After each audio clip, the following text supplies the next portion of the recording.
শহীদ আবু সাইদ হত্যা মামলায় বেরোবির সাবেক ভিসি সহ ২৬ জনের বিরুদ্ধে গ্রেফতারি পরোয়ানা।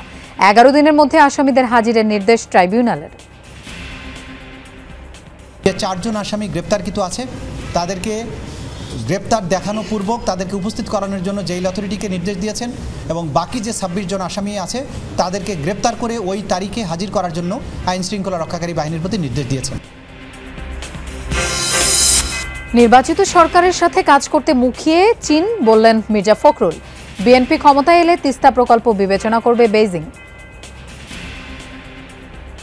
গণতন্ত্রের আকাঙ্ক্ষাতে যদি কেউ দ্বন্দ্ব সৃষ্টি করে আমি বলবো তারা বাংলাদেশের আদর্শ বিশ্বাস করে।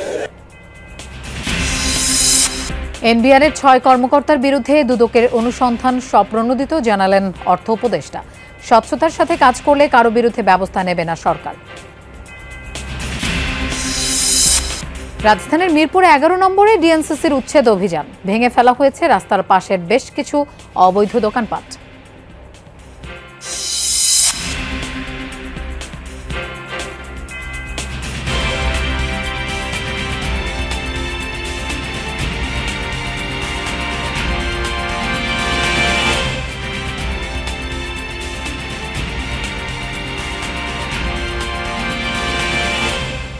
শুভেচ্ছা, আমন্ত্রণ যমুনা নিউজে। আপনাদের সঙ্গে থাকছি আমি মৌসুমী আহমেদ লোপা। এতক্ষণ শিরোনাম দেখছিলেন। জুলাই আন্দোলনে প্রথম নিহত রংপুরের আবু সাইদ হত্যার আনুষ্ঠানিক অভিযোগ আমলে নিয়ে পলাতক ২৬ জনের বিরুদ্ধে গ্রেফতারি পরোয়ানা জারি করেছেন আন্তর্জাতিক অপরাধ ট্রাইব্যুনাল। একই সাথে ১১ দিনের মধ্যে আসামিদের গ্রেফতার করে ট্রাইব্যুনালে হাজির করতে আইজিপিকে নির্দেশ দেওয়া হয়েছে। ১০ জুলাই মামলার পরবর্তী শুনানি। জুলাই আন্দোলনে প্রথম প্রাণ হারান বেগম রোকেয়া বিশ্ববিদ্যালয়ের শিক্ষার্থী আবু সাইদ। ক্যাম্পাস লাগোয়া ঢাকা রংপুর মহাসড়কে পুলিশের বন্দুকের সামনে বুক চিতিয়ে দাঁড়ায় আবু সাইদ। ২ হাত প্রসারিত করে প্রতিবাদ জানান নির্যাতন নিপীড়নের। সেই আবু সাইদের ওপর গুলি চালায় পুলিশ, লুটিয়ে পড়েন মাটিতে। বীরের মতো আবু সাইদের এমন মরণ নাড়া দেয় বাংলাদেশ সহ পুরো বিশ্বকে। এরপরেই দেশ জুড়ে স্ফুলিঙ্গের মতো ছড়িয়ে পড়ে জুলাই আন্দোলন। আবু সাইদ হত্যার আনুষ্ঠানিক অভিযোগ সোমবার ট্রাইব্যুনালে দাখিল করে প্রসিকিউশন। এরপর শুরু হয় শুনানি। যে ৪ জন আসামি গ্রেপ্তারকৃত আছে তাদেরকে গ্রেপ্তার দেখানো পূর্বক তাদেরকে উপস্থিত করানোর জন্য জেল অথরিটিকে নির্দেশ দিয়েছেন এবং বাকি যে ২৬ জন আসামি আছে তাদেরকে গ্রেপ্তার করে ওই তারিখে হাজির করার জন্য আইন শৃঙ্খলা রক্ষাকারী বাহিনীর প্রতি নির্দেশ দিয়েছেন। যদি সকল আসামি গ্রেপ্তার করা না যায় তাহলে পলাতক আসামিদের ব্যাপারে স্টেট ডিফেন্স লয়ার নিয়োগ করার জন্য আদালত আদেশ দিতে পারেন এবং তার মাধ্যমেই আনুষ্ঠানিক বিচারের যাত্রা শুরু হয়ে যাবে। শুনানির পর অভিযোগ আমলে নেয় ট্রাইব্যুনাল। সেই সাথে গ্রেফতারি পরোয়ানা জারি করা হয় রংপুর বেগম রোকেয়া বিশ্ববিদ্যালয়ের সাবেক ভিসি হাসিবুর রশিদ বাচ্চু সহ ২৬ জনের বিরুদ্ধে। অক্সিলিয়ারি ফোর্স হিসাবে আওয়ামী লীগ, যুবলীগ এবং বিশ্ববিদ্যালয়ের ভিসি সহ বিশ্ববিদ্যালয়ের প্রশাসন এই ছাত্রদের আন্দোলন দমনের ব্যাপারে পুলিশকে কিন্তু সরাসরি নির্দেশনাও দিয়েছে। সরকারের পাশাপাশি বিশ্ববিদ্যালয়ের ভিসি সহ বিশ্ববিদ্যালয়ের প্রশাসন, ওই সময়ের প্রশাসন যারা ছিল তারা সরাসরি পুলিশকে উস্কানি দেওয়া, নির্দেশ দেওয়ার কাজটা করেছে। আবু সাইদ হত্যায় গত ১৩ জানুয়ারি আন্তর্জাতিক অপরাধ ট্রাইব্যুনালে অভিযোগ দায়ের করেছিলেন তারই বড় ভাই রমজান আলী। ৫.৫ মাস তদন্ত শেষে আনুষ্ঠানিক অভিযোগ জমা দেয় তদন্ত সংস্থা। বিচারকে ন্যায় বিচারের মাধ্যমে সমাপ্ত করতে হবে। আল আমিন হক, যমুনা নিউজ, ঢাকা। এখানে সম্ভব নয়।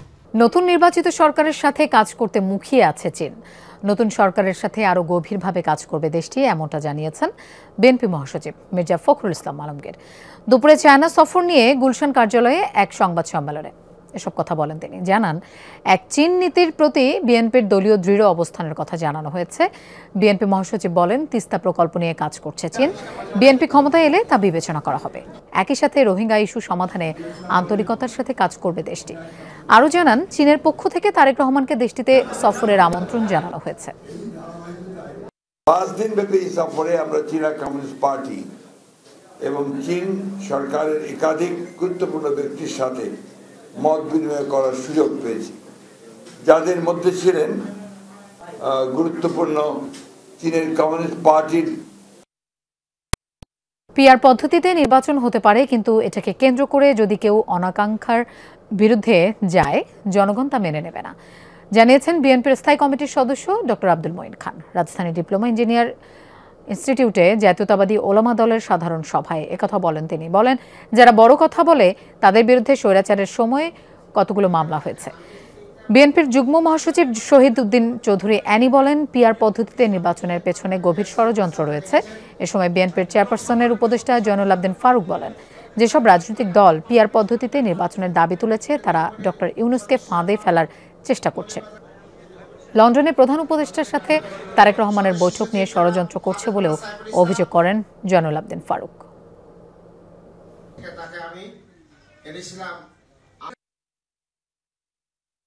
অবশ্যই পিয়ার হতে পারে, পিয়ার হওয়াটা বা না হওয়াটা কোনো বড় কথা নয়, কিন্তু পিয়ারকে ইস্যু করে বাংলাদেশের মানুষের যে গণতন্ত্রের আকাঙ্ক্ষা, সেই গণতন্ত্রের আকাঙ্ক্ষাতে যদি কেউ দ্বন্দ্ব সৃষ্টি করে, আমি বলবো তারা বাংলাদেশের আদর্শ বিশ্বাস করে।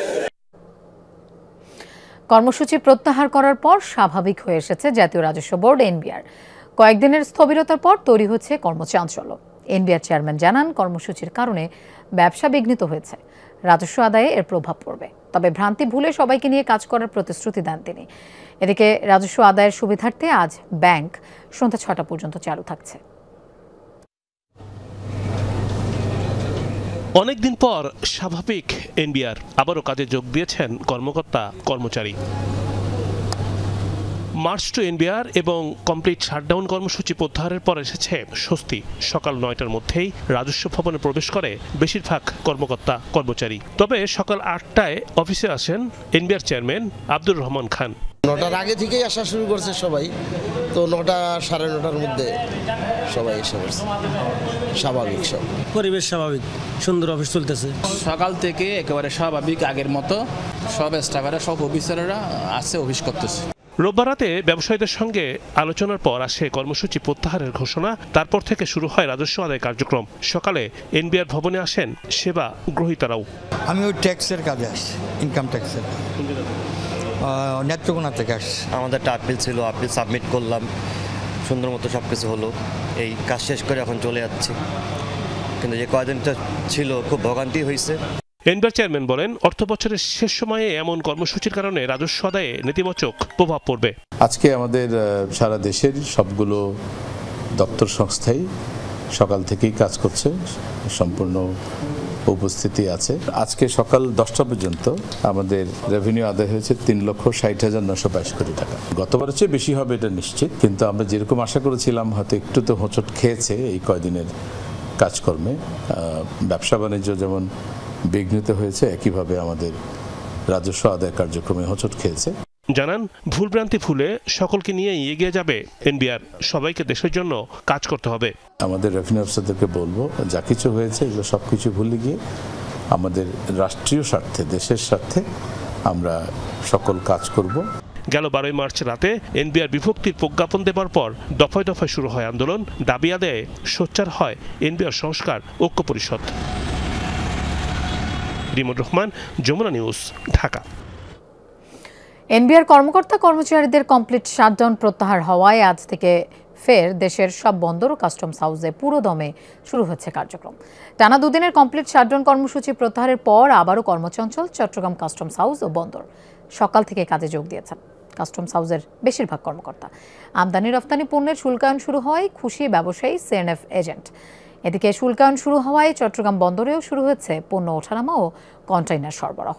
তবে গত দুদিনে 4,000-এরও বেশি কন্টেইনার জাহাজীকরণ না হওয়ায় বন্দরের অভ্যন্তরে তৈরি হয়েছে জট।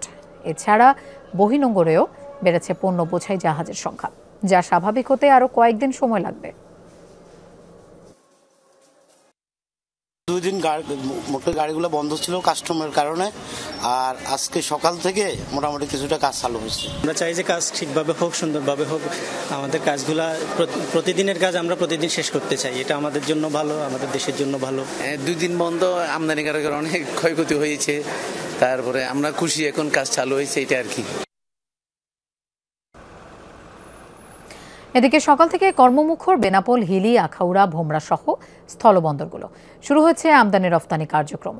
এর আগে টানা দুদিনে এনবিআর কর্মকর্তা কর্মচারীদের কমপ্লিট শাটডাউনের কারণে অচল হয়ে পড়ে স্থলবন্দরগুলো, স্থবির হয়ে পড়ে শুল্কায়ন কার্যক্রম।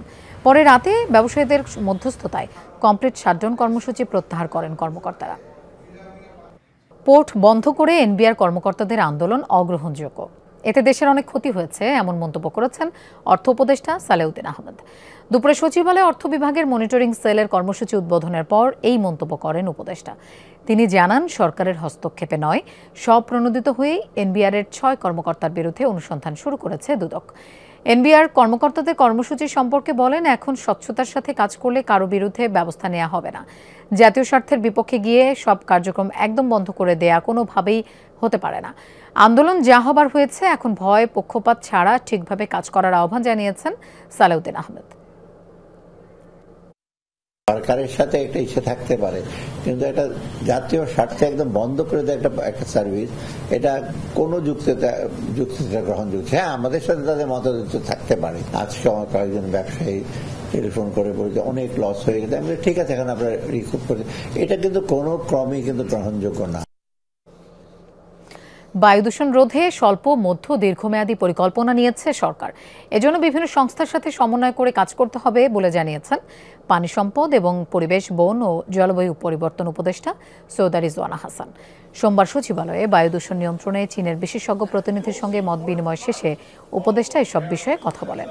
বায়ু দূষণ রোধে শীতকাল বা আগামী অক্টোবরের আগে ভাঙাচোরা রাস্তার মেরামত কাজ শেষ করা হবে বলেও জানিয়েছেন তিনি। এছাড়া পুরনো মেয়াদোত্তীর্ণ গাড়ি পর্যায়ক্রমে সড়ক থেকে তুলে নেওয়া হবে।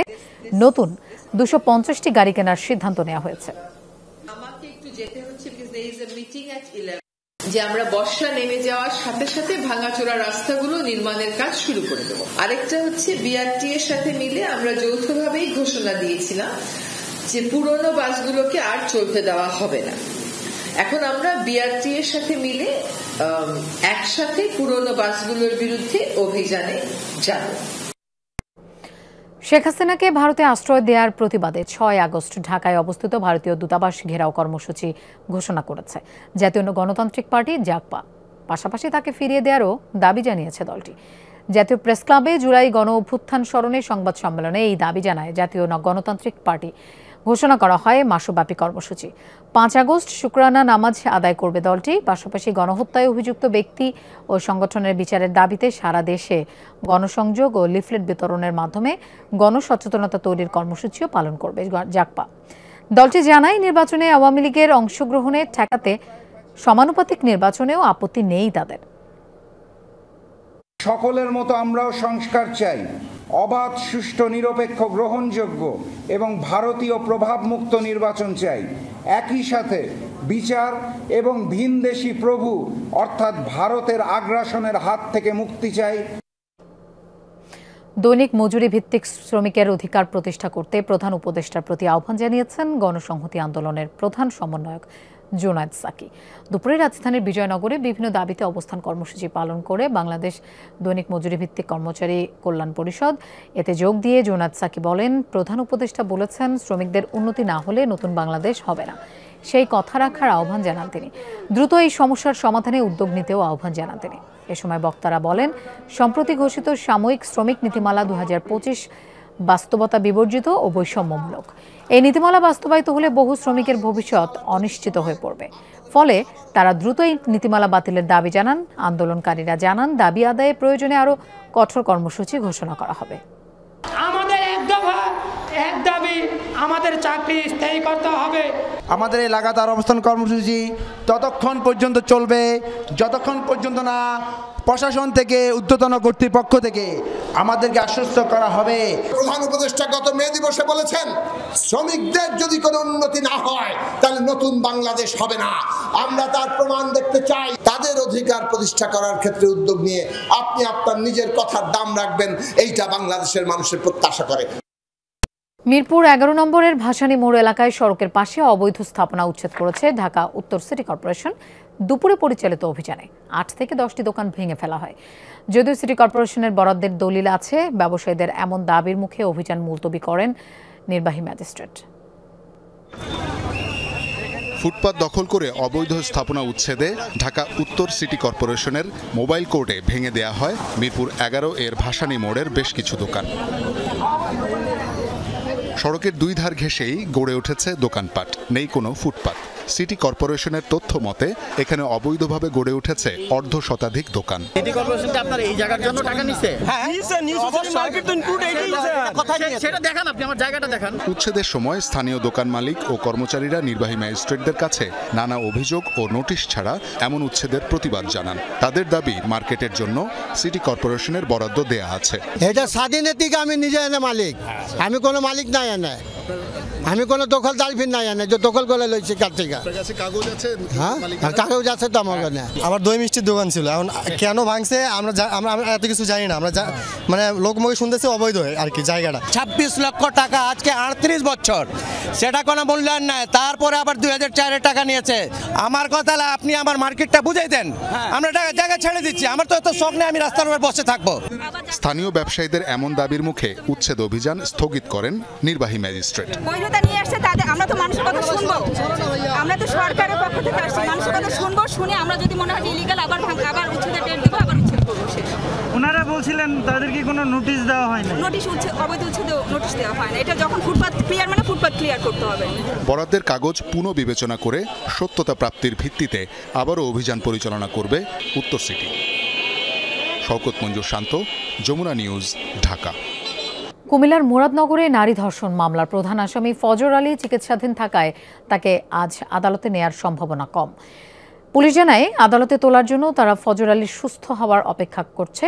এছাড়া ভিডিও ছড়ানোর অভিযোগে পর্নোগ্রাফি আইনে আরেকটি মামলা করেছে পুলিশ। ওই মামলায় গ্রেফতার 4 জনকে এরই মধ্যে কারাগারে পাঠিয়েছেন আদালত। গেল 26 জুন রাতে কুমিল্লার মুরাদনগরে ঘরের দরজা ভেঙে প্রবেশ করে এক নারীকে ধর্ষণের অভিযোগ ওঠে। সে সময়ে এলাকাবাসীর হাতে মারধরের শিকার হয় অভিযুক্ত ফজর আলী। পরে পালিয়ে যায় সে। ঘটনাস্থলে উপস্থিত কিছু মানুষ সেই ঘটনার ভিডিও ধারণ করে ছড়িয়ে দেয় সামাজিক যোগাযোগ মাধ্যমে। পরে রোববার ভোররাতে রাজধানীর যাত্রাবাড়িতে অভিযান চালিয়ে ফজরকে গ্রেফতার করা হয়।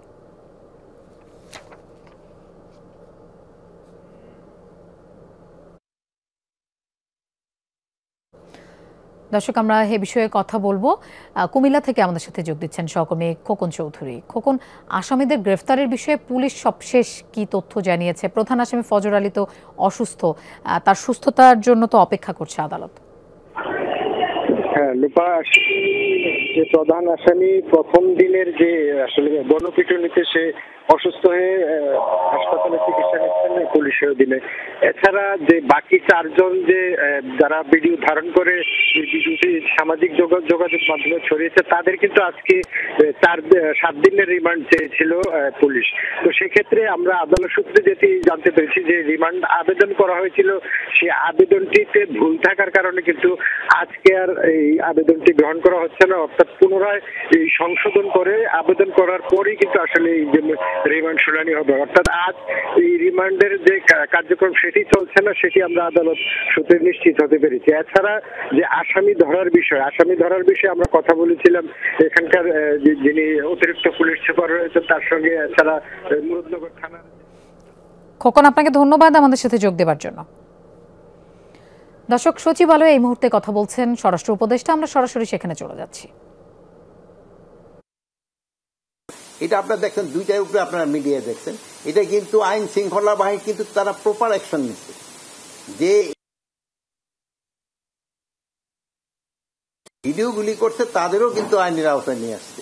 আর পটুয়াখালী ঘটনা যদি দেখেন, ওখানে তারাই আত্মীয় স্বজন গিয়ে কিন্তু একটা 2 দলের 2 মতবাদের ওইটা। এখানে ক্ষেত্রে আইন শৃঙ্খলা বাহিনীর তো কোন রকমের না। আইন শৃঙ্খলা বাহিনী সম্বন্ধে মানুষের বোধ তো ভালো। আপনারা এই যে মিডিয়াটা দেখো, এই যে আপনার ইলেকশন, এই যে আপনাদের আমি পুলিশ শুনাই, পেপার তো দেখাই দিই, দেখছেন তো পেপারটা দেখছেন। আপনারা জনগণের প্রশ্ন করছিলেন যে দেশের বর্তমান আইন শৃঙ্খলা পরিস্থিতি উন্নতি হয়েছে বলে মন্তব্য করেছেন স্বরাষ্ট্র উপদেষ্টা লেফটেন্যান্ট জেনারেল অবসরপ্রাপ্ত মোহাম্মদ জাহাঙ্গীর আলম চৌধুরী। আপনি কি তার মতের সাথে একমত? এখানে 62% লোক বলছে হ্যাঁ, 35% লোক বলছেন না, 3% লোক বলছে মন্তব্য নাই। আপনি একটু লিখে নিয়ে দিতে পারেন, পরে বলবো তাহলে হয়তো আবার রং দিল কিনা। দেখেন দেখে দেন তো। এই তো এখন মুরাদনগরে নারী ধর্ষণের ঘটনায় জড়িতদের দৃষ্টান্তমূলক শাস্তির দাবিতে যশোরে মানববন্ধন হয়েছে। সকালে প্রেসক্লাবের সামনে বাংলাদেশ পূজা উদযাপন পরিষদ যশোর শাখার উদ্যোগে কর্মসূচি পালিত হয়। মানববন্ধনে শতাধিক নারী পুরুষ অংশগ্রহণ করেন। মানববন্ধনে সংগঠনের সভাপতি দীপঙ্কর দাস রতন, সহ সভাপতি নীল কুমার সিংহ ও সহ সম্পাদক রবিন কুমার পাল সহ অন্যান্যরা বক্তব্য রাখেন। এ সময় তারা ভুক্তভোগী ও তার পরিবারের নিরাপত্তা নিশ্চিত সহ দ্রুত বিচারের দাবি করেন মানববন্ধনকারীরা। দর্শক, এই ছিল যমুনা নিউজ।